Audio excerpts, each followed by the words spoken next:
Hey, what is up YouTube? This is Platinum Point and I'm here to bring you guys yet again another Weiss Schwarz video. Today we're going to be doing a breakdown of my Saekano deck. So we're going to be talking about the card choices, the card interactions, as well as my thought process behind this deck. So stay tuned. So before we get onto this deck profile, I just want to remind you guys to subscribe to my channel and click the notification button if you guys want more content like this. So I recently reviewed my re-reviewed my Spy Family and deck profile, and I noticed that the quality of my camera was a little glitchy. So I did some tinkering around with it and I was able to fix it. I got to this quality from what I'm seeing on my computer, and it's looking really nice. So I hope you guys prefer this one. So just wanted to give that quick little note. So a little thing about this deck is this is the first time in English where a deck that had gotten hit in the ban list in the JP meta game is released at full strength. Actually, this is the second time. The first time was actually quintessential quintuplets, which in terms of decks that came into English, quintessential quintuplets was actually the first deck that got hit in the Japanese ban list, but when it was here in the metagame in the English side, it actually was left untouched. Specifically the meta 12 standby quintuplets. And ironically, quintuplets was actually released in the English side before Saekano, which is kind of funny. While in the JP side, Saekano I think was before quints, I forget, or right around the same time. So just wanted to give that quick little flavorful note. So we're going to be going over my 8-door build because I prefer this over the bar door build, which I was playing in the JP side. If you want to see that list, Japanese 8 bar door list, I'll put it in the info cards below and in the end cards of this video, so you can see what it looked like in the past. So without further ado, let's get on to the level zeros.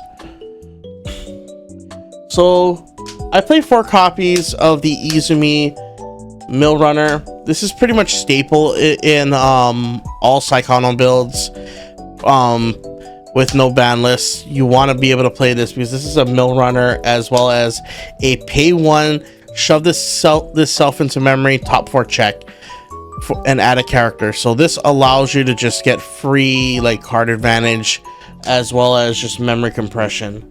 So you play it as a 4 of. Next, we play 4 copies of the Edity Drop Searcher. So in most cases, when we play Drop Searchers, we play 2. But since this one can shove itself into memory and give a character plus 2k on play, you want to play it because it just fulfills 2 things: cracking boards and shoving itself into memory. Saekano's main game plan is compress your deck through using the memory mechanic and just mitigate as much damage as you can until it's time to kill your opponent. So we play 4 of each. Next, we play 3 copies of the new Kato or Megumi Fukujiro. So what she does is when she's sent to the waiting room, you may discard 1 card, check up to the top 3 cards of your deck, add a game character from among them, send the rest to waiting room, and if you do not have a green card in memory while this was sent to the waiting room, you may put it into memory instead. So this allows you to gain free memory compression without investing any stock, and it's a deck miller. So we play 3 copies of that.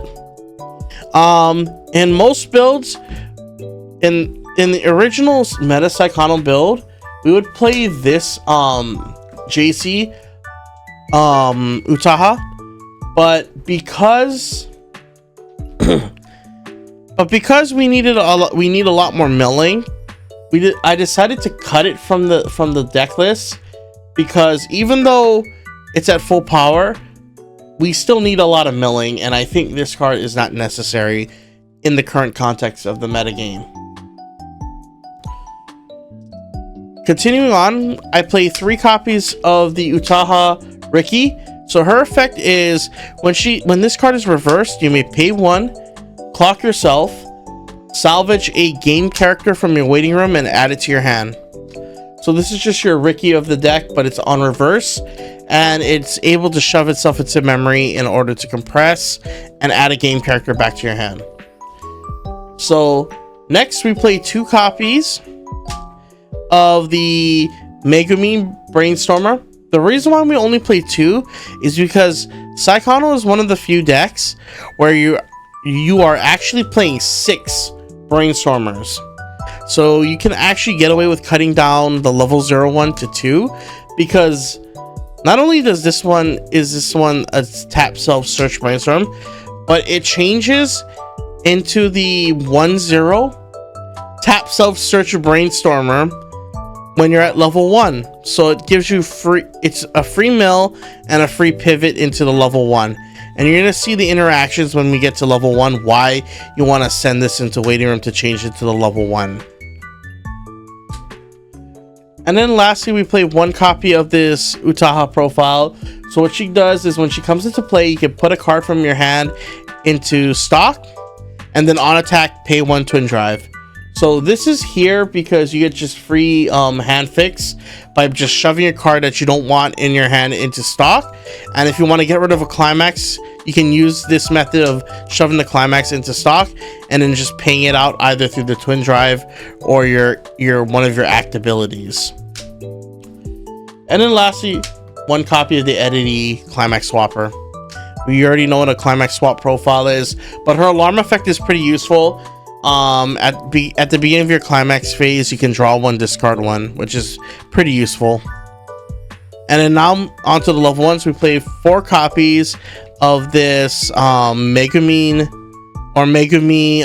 cigarettes combo. If you don't know what cigarettes is, it's essentially when climax is played, when this attacks, you may mill the top 2 cards of your deck, salvage a character whose level is equal to the total level of cards milled.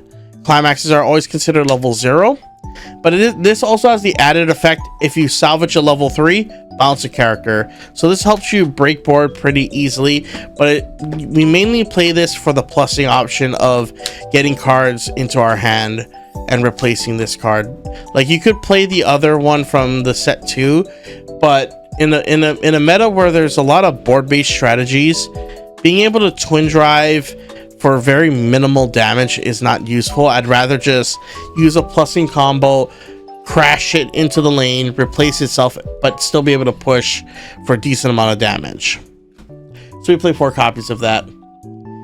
Next, we play 4 copies of the Megumi search brainstormer that changes from the level 0. It also has 2 additional abilities, which is, the first one is during my turn, it gives plus 500 to characters in front of it. And the second ability is when I'm at level 2, at the beginning of my climax phase, I can pay 1, shove this into memory, and play this 2/1 from the waiting room. And we'll explain the chain line when we get towards the end. Next, we play 2 copies of the... Sorry, the sleeve was backwards. Megumi Shimakai. We're just using this because for its first effect, which is on attack, give a character plus 500 times the total number of other characters on board. So this just helps you give a lane additional power in order to crack the board. And it's just another green profile because we needed some green in the deck. And then what makes this deck also really good at building stock, 3 copies of this 1/0 event. So how this event works is basically you tap 2 of your characters. They cannot stand until 2 turns have passed. And when you do, you get to search your deck for a game character, choose a game character and add it to your hand, choose a game character from your waiting room and put into stock, and then put this card to the bottom of your deck. So this allows you to get free stock impression. And if you are familiar with how Saekano works, most of your cards will ignore the you cannot stand for two turns pretty easily. Like literally, this is like the negative effect is pretty much ignored, and you just get free stock and free card advantage off of this, which is why I played at 3. And then now moving on to the level 2s, I play 1 copy of this Utaha Free Fresh backup. So the reason why I play this Free Fresh backup is there are going to be moments in the game where you're going to be in awkward deck states, and just being able to refresh your deck in order to mitigate the damage you take is really crucial. And I don't have the Megumin PR version, so I decided to just play this instead, which is just the same effect.